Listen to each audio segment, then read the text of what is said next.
Bonjour à tous, bienvenue dans TL7 Business, à la rencontre des chefs d'entreprise du territoire. Et nous sommes avec une entreprise innovante aujourd'hui, spécialisée dans les maisons partagées pour seniors. C'est Thierry Sabot, dirigeant, fondateur de Maison Mélina, qui est avec nous aujourd'hui. Thierry Sabot, bonjour. Bonjour Sylvain.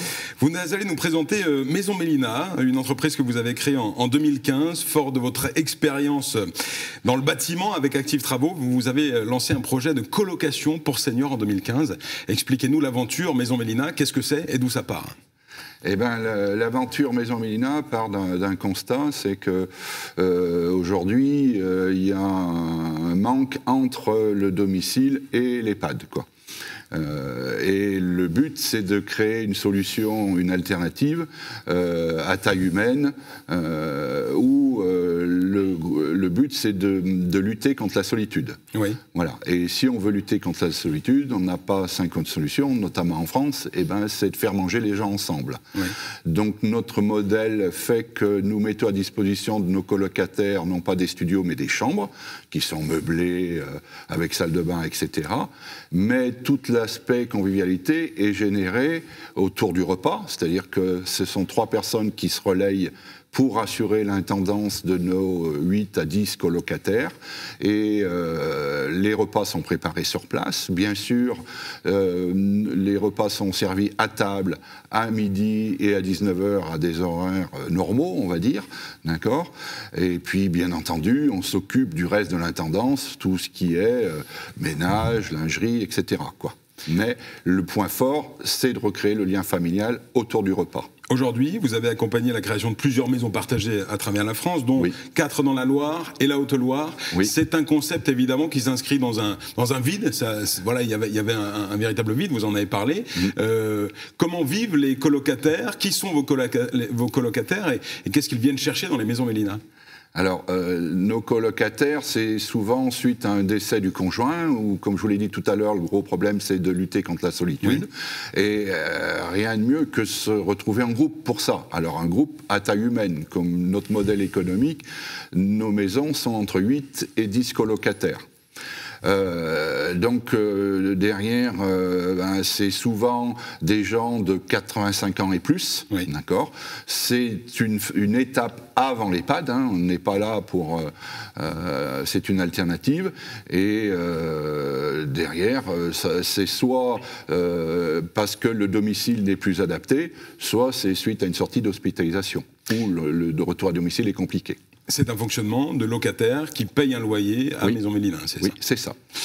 Aujourd'hui, de grosses capacités de développement, c'est-à-dire vous en avez ouvert un certain nombre. L'objectif, c'est de développer les Maisons Mélina sur le territoire. Oui, tout à fait. Alors, sur le territoire, Auvergne-Rhône-Alpes, oui. Déjà, hein, on va rester local. Oui, pour l'instant, j'en ai fait 4 à titre personnel, entre moi et mon fils, et donc dans les prochains jours, je lance une foncière pour amplifier cette démarche et aller chercher de l'investisseur privé, quoi. Qu'est-ce qu'il faut pour créer une Maison Mélina? Il faut trouver un bâtiment qui ait certaines contraintes. Où est-ce qu'on peut installer des Maisons Mélina? Alors, on est plutôt dans les communes rurales. Oui. On va laisser les grandes métropoles aux gros faiseurs, d'accord. Et donc, il faut se situer en cœur de village, hein, parce que mentalement, il faut pouvoir aller, il faut que nos colocataires puissent aller acheter le journal seuls, hein, puisque nous, nos maisons sont ouvertes, ils peuvent rentrer et sortir à volonté. Et donc, il faut être situé en cœur de village, et plutôt en commune rurale.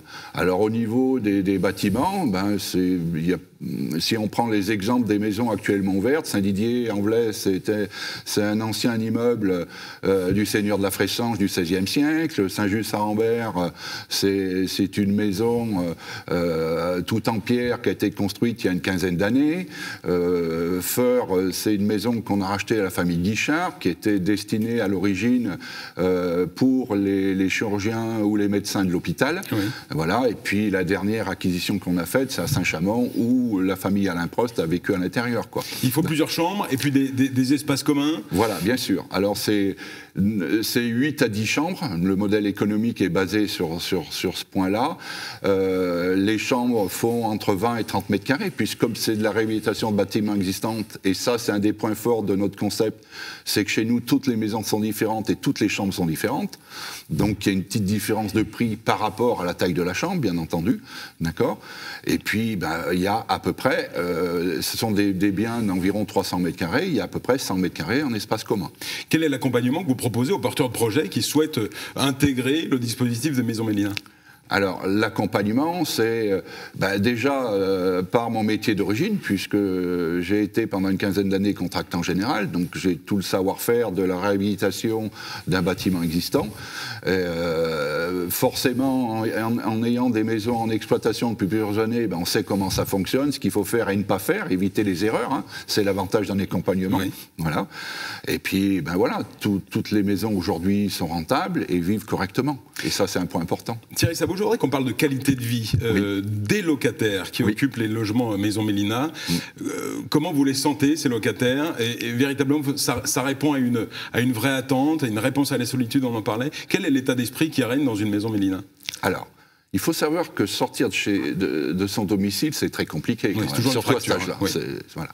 Donc le point important, c'est qu'on propose systématiquement à nos futurs colocataires de dire, écoutez, faites un essai d'1 mois. Et vous prendrez votre décision définitive au bout du mois. D'accord ? Donc il n'y a pas l'aspect de contrainte. Il n'y a pas l'aspect de contrainte, il y a le retour au domicile qui est possible. Et jusqu'à présent, je n'ai jamais quelqu'un qui est retourné chez soi.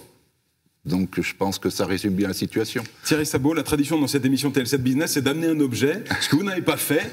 Par contre, vous vouliez nous parler d'un objet qui symbolise bien la relation que vous avez avec vos locataires. Ben oui, il y a à peu près 2 ans de cela, j'ai un colocataire qui m'appelle, il me dit, voilà, ça serait bien que vous passiez me voir, j'ai quelque chose à vous donner.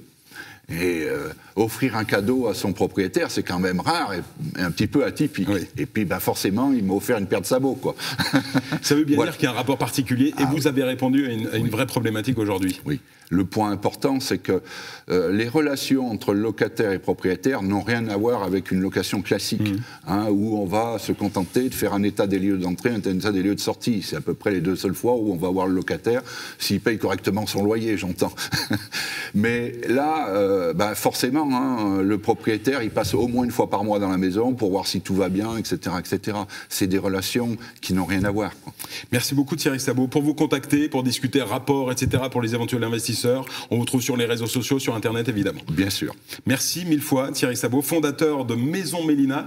Voilà, c'est tout pour ce TL7 Business consacré donc à cette entreprise spécialisée dans les maisons partagées Maison Mélina. À bientôt.